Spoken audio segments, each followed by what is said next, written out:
दोस्तों आज पूरे विश्व में एलोपैथ दवाओं की तरह होम्योपैथ की दवा भी काफी कारगर साबित हो रही है।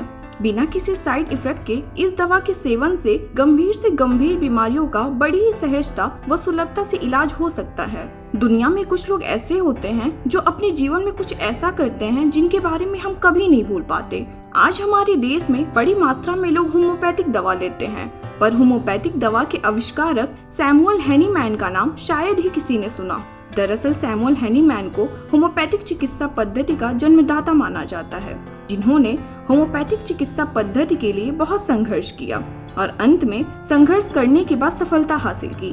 तो दोस्तों आज की इस वीडियो में हम सैमुअल हैनीमैन के बारे में जानेंगे कि उनका जन्म कब हुआ और कैसे उन्होंने होम्योपैथिक दवा की खोज की। सैमुअल हैनीमैन का जन्म 10 अप्रैल 1755 में हुआ था। वह यूरोप देश के जर्मनी के निवासी थे। उनके पिता एक पेंटर थे।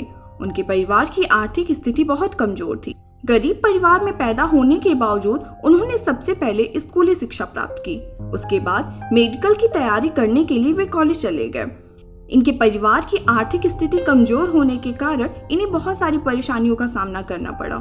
इनके कॉलेज के एक अध्यापक ने इनकी गरीबी को देखकर इनकी पढ़ाई में इनका सहयोग किया और पैसे की तंगी के बीच में भी इनकी पढ़ाई लगातार चलती रही। जब उन्होंने मेडिकल कंप्लीट किया तो इन्हें प्रैक्टिस करना था और प्रैक्टिस करने के लिए ये गांव-गांव में जाकर प्रैक्टिस करने लगे। लेकिन प्रैक्टिस करने के दौरान उन्हें उस समय की चिकित्सा प्रणाली ठीक नहीं लगी, क्योंकि उस समय आधुनिक चिकित्सा प्रणाली की कमी थी, जिस वजह से उन्होंने अपनी प्रैक्टिस बीच में ही छोड़ दी और इसके बाद उन्होंने शादी कर ली। अपनी जीविका को चलाने के लिए ये तरह तरह की किताबों का अनेक भाषाओं में अनुवाद करने लगे। एक समय की बात है, ये एक डॉक्टर कलेन की लिखी किताब का जर्मनी भाषा में अनुवाद कर रहे थे तो उन्हें एक कुनेन नाम की जड़ी के बारे में पता लगा। उसमें लिखा था कि यह जड़ी मलेरिया जैसे रोगों को खत्म करती है, लेकिन इसका उपयोग अगर स्वस्थ व्यक्ति पर किया जाए तो उसमें मलेरिया जैसे लक्षण होने लगते हैं। उन्होंने सबसे पहले इसका रिसर्च अपने ऊपर ही किया और पाया कि उनमें मलेरिया जैसे लक्षण हैं। लेकिन जैसे ही उन्होंने इस जड़ी को खाना बंद कर दिया वो एकदम से सही हो गए, यानी मलेरिया के लक्षण उनमें खत्म हो गए। इसके बाद उन्होंने इसका प्रयोग अपने दोस्तों पर भी किया, तब उनके साथ भी कुछ ऐसा ही हुआ। उन लोगों में भी मलेरिया के लक्षण कुछ समय तक रहे और जैसे ही जड़ी बंद कर दी गई तो वो लक्षण भी खत्म हो गए और उनके दोस्त स्वस्थ हो गए। इस तरह से उनको अपने शोध कार्य को पूर्ण करने का एक जरिया मिल गया। इसके बाद उन्होंने कई सारे जड़ी बूटी का प्रयोग अपने ऊपर किया और उनसे बहुत सारे निष्कर्ष भी निकाले। इसके बाद उन्होंने अपने किए गए शोधों को लिखना शुरू किया, जिसके बाद उन्होंने एक पत्रिका में किए गए शोध व मिले निष्कर्ष के बारे में प्रकाशित करवाया और उनके परीक्षण का लोगों को लाभ भी मिलना शुरू हो गया।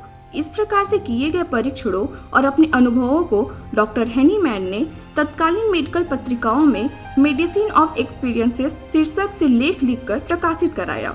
इसी होम्योपैथी के अवतरण का प्रारंभिक स्वरूप भी कहा जाता है और 2 जुलाई यानी आज के दिन ही सन 1843 में सैमुअल हैनीमैन की मृत्यु हो गई। आज भारत की बहुत बड़ी आबादी होम्योपैथिक पद्धति पर विश्वास करती है और बीमारियों में होम्योपैथिक दवा का सेवन करती है।